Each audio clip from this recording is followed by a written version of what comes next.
have a feeling we know who's at #1 on the power rankings. They play tonight on NFL Network, but which teams rose to the occasion, which teams fell behind? You can check out NFL Power Rankings presented by Energizer every week only on NFL.com/Power Rankings. This is Good Morning Football. We are so excited about the Giants to take down the Patriots. Let's go. Can they keep it close? Can they be competitive? I'll fight anyone who asks that question. I will, right now. Let's do it. Will Selva out in the newsroom in Culver City this morning. Kyle will fight you. That's right. Don't ask it, Will. KB is fired up. The question is, will the Giants give you your request and have Eli Manning come in maybe like in the third quarter for a little bit? That's what we need. I got thoughts on that later in the show, too. I do. Oh, I got to take. Can't wait for that. That's what we call a tease in the business. I love it. All right, we got some news for you right now. This bit of news will do nothing to quell the "What's wrong with Todd Gurley" crowd. Gurley's name appearing on the Rams injury report with a left thigh injury. It kept him from practicing on Wednesday. Head coach Sean McVay saying the running back is day-to-day. McVay admitting this injury caught the team off guard. NFL Network's Steve Weish reporting the Rams were aware of the soreness, but everyone, including Gurley himself, did not anticipate the pain to be lingering as long as it has. Now, another high-profile running back is dealing with an injury. For Christian McCaffrey, it's his back. McCaffrey did not practice on Wednesday as a result.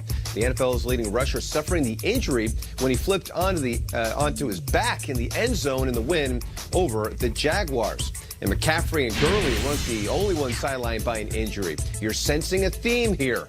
David Johnson dealing with a back injury himself, although he did some work on the side during the Cardinals practice on Wednesday.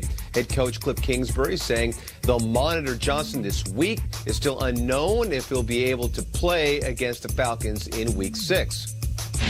In non-running back injury news, Jaguars cornerback Jalen Ramsey returning to practice Wednesday on a limited basis. Ramsey dealing with a back injury that forced him to miss the past 2 games. Ramsey saw a back specialist in Houston on Monday at the behest of the team. It remains to be seen if he'll be ready to play against the Saints. We'll need to see how the back holds up. Hopefully he's out there so we can see him match up against can't guard Mike. That would be something we do not want to be deprived of, but we'll have to keep an eye on the back. Well, I mean, we're, of course, rooting for Marv versus Mike. Oh, yes. Michael Thomas could catch Marvin Harrison this year. All-time record, 144 catches. Right. He needs 9 a week, and he's on pace. He's leading as far as receptions are concerned with 45 so far this season. Thank you so much, Will. Let's talk Jets here. We're in New York. We're talking Giants, Patriots all day leading up to kickoff to Thursday Night Football right here on NFL Network. But halfway through the third quarter of Week 1, let's remember back to what the Jets looked like, right? They looked like the playoff team that many thought would be heading into this 2019 season. They were up 16-0 on the Bills, who have been tremendous this season. Everything was going their way. And since then, not so much. Not much has gone right. And they'll get a big boost this week, though, with the return of their quarterback. And Kim Jones has more on Sam Darnold. Good morning, Kay.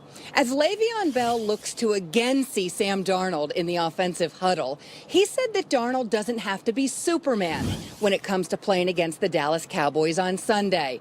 But it was clear being in the locker room where there were a whole lot of smiles that everyone is thrilled that Sam has returned. Very excited, to get, more players back on the roster that we need, and that's truly valuable to the team. Obviously, Sam is probably one of the most valuable players on the team, being a quarterback. So it's going to be fun. You know what I'm saying? Got out there and practice with him again today. It was exciting. I'm ready. He's a quarterback. He's a guy who's really going to touch the ball every play, getting guys in position, throwing the ball downfield, just getting the playmakers the ball. So it's going to be fun, and obviously he's going to make his fair share of plays. So it's going to be fun. The Jets probably miss Darnold most on third down. Without him over these past 3 games, they converted just 5 of 40 attempts, lowest in the league over that span. Adam Gase, who calls the offensive plays, says now with Darnold, the entire playbook opens again. That's another bonus to getting his starting quarterback back. 5 of 40. That is a staggering number on third down. Sam Darnold is back. Schrags, this is a team that had high expectations all offseason, getting some free agents. Do you feel like this could be a fresh start for them? They do have a tough matchup against the Cowboys. Yeah, look, the Jets are on the brink of maybe 1 or 2 more weeks where we never speak about them again on the show, and that's what we call irrelevant world. And we're almost there. We're inching towards our Darnold returning, gives us a little bit of life. But we need it. Like, there needs to be something because this team has a historically bad start to the season, and they're historically bad at the start of these games. If you guys look at first-half touchdowns in the league, there's a bunch of good teams. There they are. Ravens, Chiefs, Packers come out of the game. They look ready to go. Then there's the Jets. That's through 5 weeks of the season. They have one first-half touchdown. One. Darnold's been gone all this time. We've seen backups in Jacksonville put up points. We've seen backups in Pittsburgh put up points. The kid in Carolina, who was an undrafted free agent, has managed to rattle off 3 wins. Without Darnold, this team absolutely was in the tank. So now you get Darnold back. Chris Herndon's probably out now with the hamstring. It's not all your pieces, but at least there's some relevance. I think I can watch the Jets this week. The last few weeks, it's been impossible to watch a Luke Falk show coming into these games. It's been a sigh of relief for us, too. We're excited about the Jets, and I think if you respect Adam Gase and you look at him as this great offensive mind and play caller, Adam Gase with Luke Falk it's like Daniel Day-Lewis doing a scene with David Hasselhoff. Like, it's not right, all right? So I have one barometer by which I gauge the Jets' mojo and Adam Gase's mojo. You know, poker players have a tell. Teddy KGB had the Oreos. Adam GASC has the shoulder. If you've watched this all fall season, it's been a while. You know what Adam Gase is feeling? He does his press conference, and he's here. He's swagger. This is his power sense. The shoulder goes way up, and I've traced it all the way back to his time at Chicago. So after the mono announcement comes out, and Sam Darnold's going to be out, or 14, as Gase calls him, let's take a look at how Adam Gase looked at the press conference. This is back in early September. Here's Adam Gase September. Just flat as a board. Sullen. It's sullen. You could play billiards on top of his shoulders, all right? Ladies and gentlemen, boys and girls, would you like to see Adam Gase yesterday with Sam Darnold coming back at his press conference? Yeah! Look at that Matterhorn way up there. And he had the sound bites to match. He said everyone's excited. He said Sam's an eraser. If I make a terrible call, he can fix it on the fly. They haven't had that for 5 weeks. Guys, the stock for the Jets is finally back up.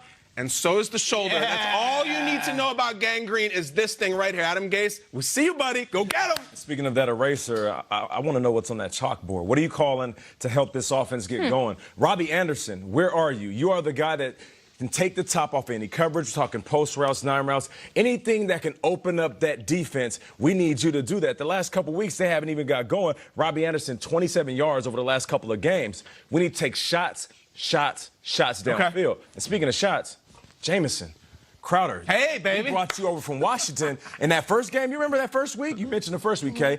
14 catches, That's great. 99 yards, targeting, using his athletic ability. Last couple weeks hasn't been that. So with Sam Darnold back, I expect to see shots downfield and also him getting outside the pocket because last season he got comfortable once he started using his legs along with that arm. I don't want Jets fans to be thinking draft order. You know, I don't want them to be thinking whatever. Now you've got Sam back, and there needs to be a level of confidence his fan base has and what he's going to look like the rest of this season to go into his 3rd year as the franchise quarterback kicking. I know this injury, this mono, all of this has not been good, losing Mosley, all of that. But you've got some nice games coming up. You've got the Dolphins, you've got the Redskins, you've got the Bengals. Those are winnable games. Show us what you got. I want to see them go on a run with Sam Darnold to give everybody some confidence. Absolutely. And what better way to do it than beating America's team? The Cowboys are coming in here. They're limping into this game, too. Like, if the Jets beat the Cowboys, that is not only a confidence booster for the Jets, but what's it mean for the Dallas Cowboys moving forward with everyone picking them apart as well? It's a good one. It's been tough for Darnold, too. You know, his reputation coming out of USC is just all ball, very serious, all into it.